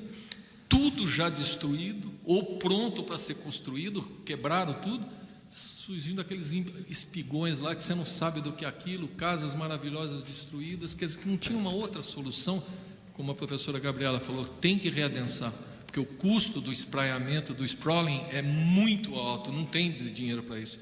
Então, essas questões aqui, para mim essa reunião aqui, ela é a síntese de tudo que foi feito até agora. As questões estão postas. Nós temos inteligência local que sabe guiar, sabe orientar, e a gente precisa ousar falar, não, vamos fazer. Porque se a gente faz tudo isso, mobiliza as pessoas, as competências, as inteligências, e no final do dia, né, at the end of the day, a gente vira e fala, bom, mas sabe a legislação, sabe amoroso, sabe a petição, não vai caminhar. Então essa visão que eu tenho, eu queria paralisar todos, o Antônio, a Gabriela, você que fez esse trabalho magnífico. A gente trabalha com tecnologia, a gente vê uma coisa dessa e fala, puxa, é só simplesmente começar a arregaçar a manga e fazer. Então vocês estão todos de parabéns, e para mim foi a melhor reunião até agora. Obrigado, Eduardo. A Tereza. Boa tarde, eu sou a Tereza do Resgate Cambuí. Vou estar mais longe um pouquinho, né? Ou não fica muito alto? Bom, eu fiz algumas anotações aqui, porque senão a gente acaba esquecendo, fala muito ou fala pouco. E é assim, o Resgate Cambuí pediu, acho que foi esse ano ou fim do ano passado, a gente pediu o tombamento de algumas ruas de paralelepípedos, dos paralelepípedos de algumas ruas do Cambuí. Isso está no Condepac, e acho que não entrou ainda na pauta. Quanto às árvores, a gente tem uma lei aqui em Campinas, a 11571, de 2003, que tem que ter uma árvore a cada 100 metros. No Cambuí, onde a gente já tem 4 inventários do bairro, a cada 5 anos a gente faz um, faltam mais de 6.000 árvores por essa lei. Só no Cambuí, que a turma fala que é arborizado. Não é. Tá certo? E quanto às calçadas, eu acho muito interessante, Paulo, começar esse assunto aqui, porque é um dos objetivos da ONG. Seriam árvores, calçadas e interrafiação. Os principais, né? Porque hoje em dia a gente está num monte de conselho e acabou o assunto ficando maior. Mas as nossas calçadas são péssimas. Se você tem alguém que depende de um andador, de uma bengala, de uma cadeira de rodas, esquece. Não dá para andar nas calçadas. Pela largura, pelo desnível, cada um põe um tipo de piso. Eles não tem regra nenhuma. Péssimas. Todas. Os lugares das rampas de automóvel, elas são extremamente grandes, você pode fazer aquilo só na beiradinha da rua, não precisa ser aquela coisa que destrói metade da calçada, e que daí você anda torto, né? Porque a inclinação da rua está... O que acontece muito, a pessoa, o engenheiro não consegue nivelar. Vocês que são arquitetos sabem mais do que eu. Não conseguem nivelar a entrada do prédio, do estacionamento, com a calçada. Na Coronel Quirino, na frente de onde a gente está, tem uma calçada que emenda na rampa do prédio, e tudo isso tem uma inclinação assim, você anda de lado. Então, eu queria lembrar que em São Paulo tem uma cartilha de calçada bem interessante. Eu não me lembro se em Campinas tem ou não. A gente podia dar uma olhada nessa cartilha. Ela manda ter uma inclinação X, que é apenas para a água escorrer. Então, assim, não pode ser de qualquer maneira. E aqui em Campinas a gente tem a regra de não poder rebaixar a calçada inteira na frente do imóvel. Tem acho que são 50% no máximo, que também não é obedecida. O cara vai lá e rebaixa tudo, aí não sobra lugar para as árvores. Então, assim, acho que a gente teria que começar mesmo a discutir isso para enfiar isso no próximo plano diretor, porque não adianta ter as leis e ninguém respeita. Então, e mais, se não me engano, a Secretaria de Planejamento e Urbanismo tem 8 fiscais. Então, como é que faz? Né? Então, é bem complicado. Então, vamos ver. Eu acho bem interessante a gente continuar esse assunto, até a gente ter algum tipo de luz de que rumo a gente poderia tomar em Campinas nesse assunto. Obrigada. Alguém mais? Antes do Daniel perguntar, respondendo a Tereza, né? Nós já temos essa legislação de calçamento, que tem uma inclinação mínima para a água, tudo certinho. Ela é respeitada para construções novas. As que não seguirem novas é problema de fiscalização, e aí elas vão ter problema no habite, né? Quando o fiscal estiver lá conferir a metragem para dar o habite, ele vai ter problema com a calçada. E o grande desafio fica para aquelas que já construíram antigas, e aí cada uma está num nível, aí você tem degrau no meio da calçada, esse é um imbróglio gigante, que a gente fica difícil de resolver. Vamos lá, Daniel. Não só... boa tarde a todos, eu sou Daniel, trabalho com o Paulo lá no gabinete, mas só para comentar algumas coisas. Não só a questão de degraus, né? Você tem em Campinas, você tem várias situações. Uns lugares que você tem calçadas muito curtas, outras calçadas irregulares. Tem lugares que não tem calçada. Se você andar pela periferia da cidade, você vê coisas do tipo, entre divisa de imóveis, você tem uma mureta. Então, você não tem nem como andar lá. E é uma preocupação muito grande. Eu tenho muito contato com pessoas com deficiência, principalmente física e motora. E a gente vê a dificuldade dessas pessoas hoje se locomover na cidade, porque cegos também, porque as calçadas elas são todas irregulares, cheias de buracos. As que tem são mal cuidadas pelos proprietários. E a gente tem que ter uma coisa em mente: a população brasileira está envelhecendo, e com esse envelhecimento as pessoas vão ter problema de mobilidade muito maior. A cidade vai ter isso. Então, calçadas irregulares vão fazer com que mais pessoas se machuquem. Eu não sei se alguém já teve, infelizmente, a oportunidade de ver esse tipo de acidente. Eu trabalhava aqui no centro, várias vezes eu vi gente caindo por conta de buracos em calçadas e coisas do gênero. Então, acho que é um debate importantíssimo que a cidade tem que fazer. A fiscalização, eu sei que existe, porque a gente acaba acompanhando no Diário Oficial, mas talvez não seja do ritmo que precise para que as pessoas comecem a fazer manutenção efetiva das calçadas das suas casas. E aí eu acho que também tem que pensar nessa questão de desnível, de construção dentro da calçada, porque você acaba limitando muito a movimentação das pessoas pelo calçamento. E em muitos bairros a gente tem, na periferia é muito comum as pessoas não andarem na calçada e sim pelo meio da rua, acaba se expondo ao risco aí de serem atropeladas e tudo mais. Era só esse comentário que eu queria fazer, Paulo. Boa. Quem sabe aqui, eu vou dar o meu pitaco, mas a Gabriela e a Marcela, o Antônio, enfim, são mais expertos aí de calçamentos, podem dar uma sugestão ou elucidar. Imagino que esse problema, esse imbróglio que a gente tem das construções antigas ou calçadas antigas, que cada um foi feito num nível e aí cria aqueles degraus e rampas absurdas que a gente vê. Tem até um bar no Cambuí aí que o cara usou a calçada como a rampa para a entrada do bar dele, né, ali na esquina. Você vê claramente ali que não só um desrespeito, aquilo é um escárnio, né? E logicamente foi feito com o consentimento, vistas grossas do poder público. E aí a gente entra no outro território que já é de criminosos mesmo, não vamos falar nem de legislação normal, né? Então, existem pessoas que são realmente criminosas no sentido de não estão nem aí para a legislação e com costas largas dentro do poder público fazem barbaridades como esse bar no Cambuí que usou a calçada como rampa para a entrada do próprio estabelecimento, né? E nada acontece, está ali há 2 anos e nada acontece.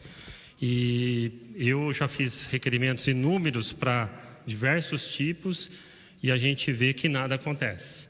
Vem respostas vazias, um joga para o outro, isso aí vai ficar 20 anos passando de um setor para o outro, até que o cidadão ou o vereador se canse de fazer reclamação e nada acontece. Aí você leva para o Ministério Público, fica lá mais 10, 20 anos e também nada acontece.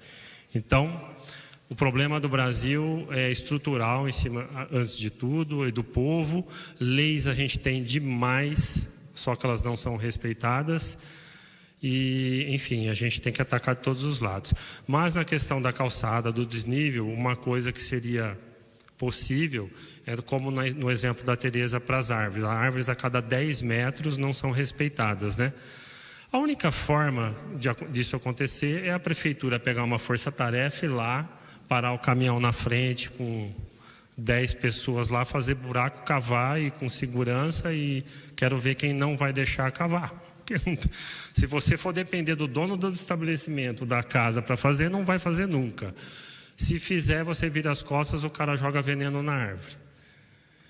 Então, como que aí você vai lá com uma força-tarefa, com força de segurança, você planta a árvore, quebra a calçada do sujeito, faz um serviço porco lá, porque a prefeitura não vai fazer coisa melhor do que isso, né? Vai largar lá, aí o dono do estabelecimento, ou ele vai refazer o serviço da prefeitura para ficar do jeito que ele quer, ou, enfim. Então, é aquele problema estrutural que nada funciona, e quando a gente tenta paliativamente resolver uma questão, a gente vai não resolver outras. Então, a única forma que eu vejo, no caso do plantio de árvores, é chegar lá e plantar à força, ou multar as pessoas que não plantarem as árvores. Aí quem que vai ter essa coragem política? O prefeito vai ter coragem política, vai ter força política para fazer uma ação dessa na cidade? E aí, então, assim, a gente vê que as questões técnicas, ideais, se esbarram dentro de uma realidade política, jurídica, etc., que não condiz. Mas o nosso papel aqui é diagnosticar os problemas, tentar apresentar soluções técnicas e cobrar essas mudanças, se elas vão se resolver no curto, médio e longo prazo. Respostas essas administrativas, jurídicas, não nos compete, a gente vai fazer o que nos compete. No caso da calçada, a mesma coisa. Se a gente achar que agora entra no território da Marcela e da Gabriela, vamos retrofitar o centro e a glicéria. Aí já fica a minha pergunta para você, Marcela. Se eu sou o prefeito, eu quero contratar a sua empresa, não sei se existem mais empresas que fazem isso no Brasil ou em Campinas, ou se essa metodologia ela é aberta para o poder público adquirir essa metodologia, existe alguma forma de capacitar o servidor público para adquirir isso, ou seria realmente parcerias entre o privado e o público para desenvolver esses projetos, né? E eu acredito, aí vem meu pitaco, que se uma hora que, bom, vamos pegar esse quarteirão ou esses quarteirões do centro e vamos começar por aqui a resolver os problemas da calçada. Você vai chegar lá e vai quebrar a calçada como fizeram na Glicério, vai ficar aquele canteiro de obras ali naquele quarteirão, naqueles quarteirões e o poder público vai impor essa mudança que precisa ser feita, porque se depender de cada um, ela não vai acontecer. Aí deixo para você. Metodologia, hoje em dia quem está com a metodologia sendo patenteada é a Inova, então, que é a agência de inovação da Unicamp. Então seria uma questão de pensar com eles o que poderia ser feito. Igual ao que eu fiz, não tem, tá? Sempre que a gente faz um doutorado, a gente tem que desenvolver alguma coisa completamente inovador. Então, como eu obtive o título, a gente pode ter em mente que foi uma coisa que não existia antes.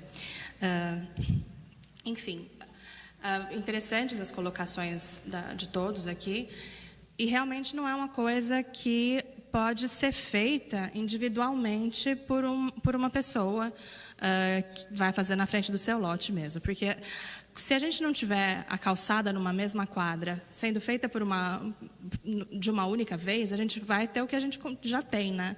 Na frente de cada lote a gente tem uma calçada diferente.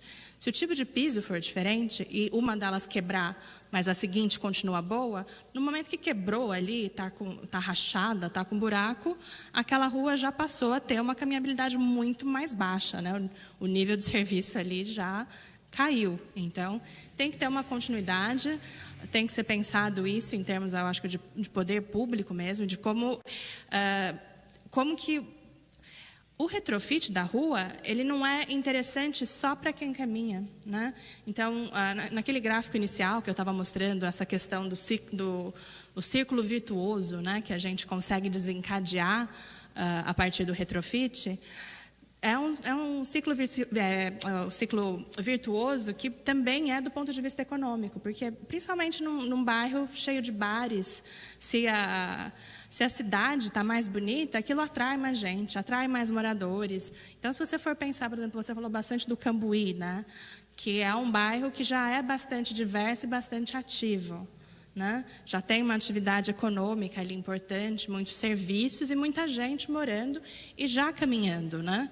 Então, ali seria um lugar interessante para começar, talvez, projetos pilotos, tentando fazer com que a população entenda como isso é vantajoso, não só para quem está andando, é vantajoso do ponto de vista econômico.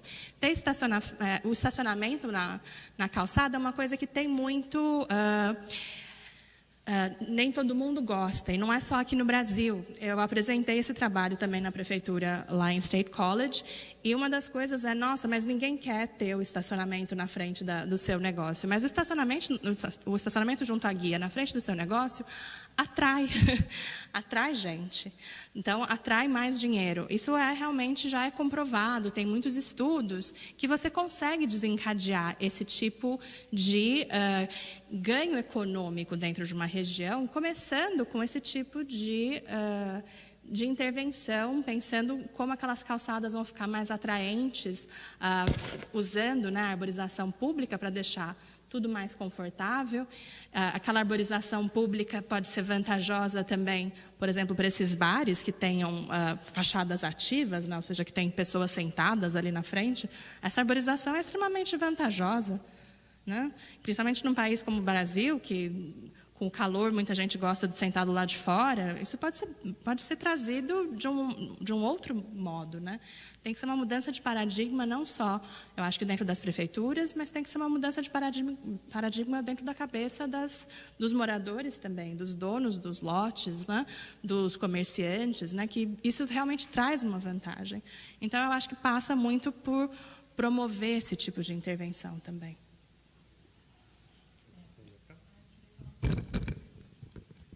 Então, eu acho que bom, em primeiro lugar, eu queria agradecer os elogios que foram feitos, né? Eu agradeço muito principalmente em nome da Marcela, né? Porque o trabalho foi todo dela. Mas eu tive a oportunidade de passar agora um período longo na França, né? Em Paris, e eu acho que Paris é um bom exemplo, né? Porque Paris entrou no século XXI como uma cidade caótica, né? Não tinha mais onde botar carro. Era um absurdo, assim, né? Poluição. E depois também, Paris estava com uma preocupação muito grande com o efeito de ilha de calor, porque por ter muitas ruas não arborizadas, com muitas superfícies escuras, inclusive, que acumulavam muito calor no verão, eles começaram com a onda de mudanças climáticas a ter ondas de calor muito intensas no verão. Eu mesma, quando estava lá agora, peguei um dia de 41 graus. Imagina, 41 graus, né? Você pensa, nossa, na Europa não faz esse calor. Nossa, e a cidade... Bom, isso porque eles já começaram a se preocupar com isso. Imagina se não tivessem se preocupado. Mas, enfim. Então, a cidade de Paris, há cerca de 10 anos, tomou realmente assim, uma atitude muito corajosa de falar assim, não, nós vamos mudar isso aqui. E começaram a alargar as calçadas, em muitos lugares, inclusive a gente estava falando, né, eu estava falando com a Marcela sobre a próxima etapa, as próximas regras que ela vai colocar no sistema dela. Por exemplo, da mesma maneira que você pode botar um parklet numa área de estacionamento, você pode botar um novo canteiro. E Paris, por exemplo, tem ruas inteiras que pegou toda a faixa de estacionamento e fez uma área de plantio, não de grama, mas de plantas, tipo uma floresta assim, urbana, né, no meio, porque aquilo lá ajuda muito a diminuir a temperatura daquela rua, porque eram áreas que estavam assim insuportáveis, ninguém conseguia andar por lá. E eles tomaram essa atitude de reduzir a velocidade praticamente de todas as ruas, você só pode andar a 30 km por hora, né? Aumentaram muito os transportes alternativos, como eles têm uma rede muito grande de bicicletas elétricas, que com a bicicleta elétrica você não tem o problema de chegar super suado no trabalho, e também você, no verão, e também você consegue subir declividades maiores. Também patinetes elétricas, uma série de equipamentos lá compartilhados, né, que você paga. Inclusive, alguns deles são subsidiados pela prefeitura. Enfim, uma atitude de uma coragem enorme. Houve muita reclamação por parte de segmentos da população que eram contrários à extinção de vagas de estacionamento, diminuição da velocidade e tal, mas o fato é que hoje se respira muito melhor na cidade, se circula muito melhor e as pessoas estão andando. E isso tem um impacto também para a saúde pública, porque você diminui também os níveis de problemas cardíacos, de problemas ligados à falta de atividade física que as pessoas têm quando elas só se locomovem por meios por transportes mecanizados. Então, isso melhorou de uma maneira geral a qualidade de vida. E acho que isso foi uma coragem muito grande da cidade de fazer isso e realmente enfrentar, inclusive, as críticas. Muito bom, Gabriela. Veio, então, corroborar um pouco o que eu já tinha falado aqui, né? Precisa ter coragem e fazer, né? Senão não vai acontecer. Está muito bacana aqui o debate hoje, as palestras. O nosso tempo encerrou aqui, já recebemos o sinalzinho aqui da TV Câmara que precisa encerrar. Não vai dar tempo, né, Camila? Temos que encerrar já, né? Tá, considerações finais, 1 minuto para o Antônio. E aí, gente, se quiser continuar esse tema, temos semana que vem aí a reunião virtual, a gente poderia continuar, a gente pode conversar no WhatsApp com as demais pessoas e a gente remarca. Senão a gente vai para um outro tema e passo então para o Antônio. Bom, gostaria de trazer uma questão aqui que talvez alguns pensem. A Avenida Campos Sales, acho que já está em obras, né? Ainda não. Vão começar as obras de alargamento da calçada. E frente a tudo o que foi dito hoje, tanto por mim quanto pelas nossas colegas aqui, talvez venha à cabeça de vocês, é legítimo fazer isso com a cidade? É legítimo ampliar calçadas, ter distanciamento de árvores e tudo mais? Você da segurança aí de Preto, é legítimo? É? Então, é claro que é legítimo. A cidade se amolda conforme suas necessidades. Ela se transforma conforme for as movimentações históricas, urbanísticas, de costumes, forem passando pela vida dela. Então, o que vale a pena é tudo o que foi apresentado aqui, tanto por mim quanto pelas nossas colegas, é que, claro, é legítimo. Paulo Mendes da Rocha dizia que a cidade já foi feita e refeita tantas vezes em cima dela própria, que o que a gente tem hoje é o resultado desse emaranhado, essa colcha de retalhos que são as cidades. Cada cidade tem traços distintos de histórias de várias épocas. Mas, alargando a calçada, a colocação de árvores novas, guias rebaixadas ou não, vale sempre seguir tudo o que foi colocado aqui, porque a preservação da história, das coisas que têm valor, é essencial para a saúde da cidade. Não só saúde histórica, eu digo saúde, bem-estar das pessoas, em termos de conforto térmico, que é o que a gente está sentindo aqui agora, em termos de temperatura, não é exercício físico da população, como se diz, menos sedentarismo da população. Então, tudo isso tem um propósito de validação que sim, é legítimo. É isso que eu queria concluir. A legitimidade disso tudo. Obrigado, Antônio. Então, só reforçando, vamos contactar a ENDEC e tentar marcar um encontro. Marcela, Gabriela, Antônio, se quiser ir, Resgate Cambuí, enfim, para a gente levar essa ideia dessa metodologia para, de repente, quem sabe, consegue intervir até na reforma da Campos Sales ainda, quem sabe dá tempo, porque eles estão sempre adiando, já era para ter começado, mas sabe lá quando que vai começar agora, mas isso a gente vai alinhar lá depois. Nosso tempo encerrou. Muito obrigado, Marcela, de novo, Gabriela, Antônio, Ademar aqui com a gente, todo mundo que veio assistir aqui nessa tarde. Muito obrigado e até a próxima, pessoal. Obrigado, cerimonial da TV Câmara, pela ajuda.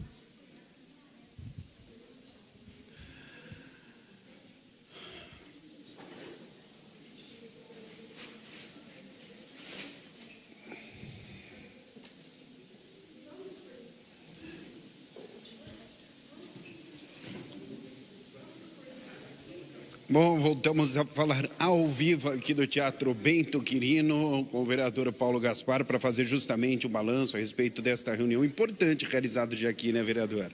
Importantíssima, um tema muito atual em relação à qualidade das calçadas e ruas de Campinas. É um tremendo banho de realidade para o desafio que a gente tem da situação atual, para aquilo que a gente precisa, que a gente quer para o futuro da nossa cidade. E exige expertise, conhecimento, porque é uma ciência você projetar ruas e calçadas, assim como edifícios, etc. E o desafio que nós temos uma cidade pronta, construída, e as intervenções, reformas e retrofits que a gente precisa fazer no que já existe. Então, tivemos a apresentação hoje da Marcela, da Gabriela, que representam aqui a Unicamp, do Antônio Pompeu também, que é um arquiteto, que fez um trabalho relacionado aqui ao centro de Campinas, e trouxeram muitas ideias, né? E despertou muitas frentes aí, muitas ações que nós temos que fazer, tanto em relação à academia, quanto à ENDEC e quanto à prefeitura e à própria Câmara, para a gente avançar nessa legislação. Muitos falou a respeito de ruas, calçadas aqui na cidade de Campinas. Eu gostaria que o senhor falasse um pouco mais sobre isso, por favor. Bom, as calçadas, a gente tem um cenário caótico, onde cada imóvel tem uma calçada própria, com um nível próprio. Isso cria um desarranjo, desníveis, problemas de locomoção, de mobilidade de todos os tipos. Temos problemas com poste, árvore, inúmeros obstáculos. E o desafio de nós readequarmos esses espaços. Então, as medidas delas, umas pequenas demais, até as grandes que nós temos, às vezes é insuficiente. Então, existe hoje uma metodologia que é utilizada no mundo todo para você diagnosticar os problemas da cidade e você dizer, bom, essa rua, ou esse quarteirão, ou esse bairro pode ser melhorado, e aí se faz um estudo e um projeto específico para aquela região em relação à população que existe, e aí implementar esses projetos, né? Hoje o poder público com certeza não tem essa expertise, não tem essa metodologia, e as coisas são feitas, a gente fala de sem planejamento, no fazejamento. Esse é o objetivo da Frente Parlamentar, a gente discutir metodologias, procurar caminhos com o poder público para efetivar essa metodologia e propor soluções para a melhoria do espaço urbano. Bom, muitos falaram também sobre árvores, né? Ou falta de árvores em determinados pontos aqui de Campinas, né, vereador? Esse foi tema de outras reuniões, mas que hoje também foi falado aqui, porque não tem como falar calçada rua sem árvore, né? E a defasagem é muito grande, os desafios também são enormes, e tanto quanto arruamento ou árvores, o problema é que as legislações existem, mas são obsoletas, ultrapassadas, não existe fiscalização para que elas sejam cumpridas, e aí vai exigir da gente tanto melhorar a legislação, quanto aumentar a fiscalização para que essa harmonia entre árvores, ruas e calçadas seja mais efetivo para a população. O senhor até citou um bar no Cambuí, né, que utiliza a calçada de uma maneira talvez não muito adequada. Essa é uma questão comum aqui em Campinas. Como resolver esse tipo de problema também foi debatido aqui hoje. Infelizmente é uma cultura do brasileiro, normalmente não se respeita a legislação. Esse caso específico é notório porque é um bairro nobre e não tem como ele fazer uma obra daquele porte, um prédio suntuoso, com desconhecimento das leis, ou seja, teve arquiteto, teve profissional, teve tudo, e de alguma forma foi se burlado tudo isso, toda a lei, e está ali e ninguém toma nenhuma providência. Então isso é muito comum no Brasil todo e cria essa cultura da impunidade, de que a legislação não é para ser obedecida. E nós precisamos mudar isso, que é um problema estrutural do brasileiro e que nos grandes centros urbanos isso fica exacerbado. Bom, para finalizar, o próximo passo desta frente parlamentar aqui, por favor. Nós já tivemos 10 reuniões, temos tido reuniões presenciais e virtuais. As presenciais a gente tem 2 por mês aqui na Câmara Municipal, no Teatro Bento Quirino, e mais 2 virtuais. Então, semana que vem virtual, depois no dia 1º de novembro outra presencial, que vai ser o tema de... nós vamos trazer a Coab aqui para falar sobre habitação de interesse social no centro de Campinas. Obrigado. Eu que agradeço e parabéns pelo trabalho aí da TV Câmara. Muito obrigado. Tem, portanto, Paulo Gaspar, vereador, que é justamente o presidente desta frente parlamentar. Portanto, você que segue conosco aqui na TV Câmara Campinas com a nossa programação normal, desde já, muito obrigado pela audiência.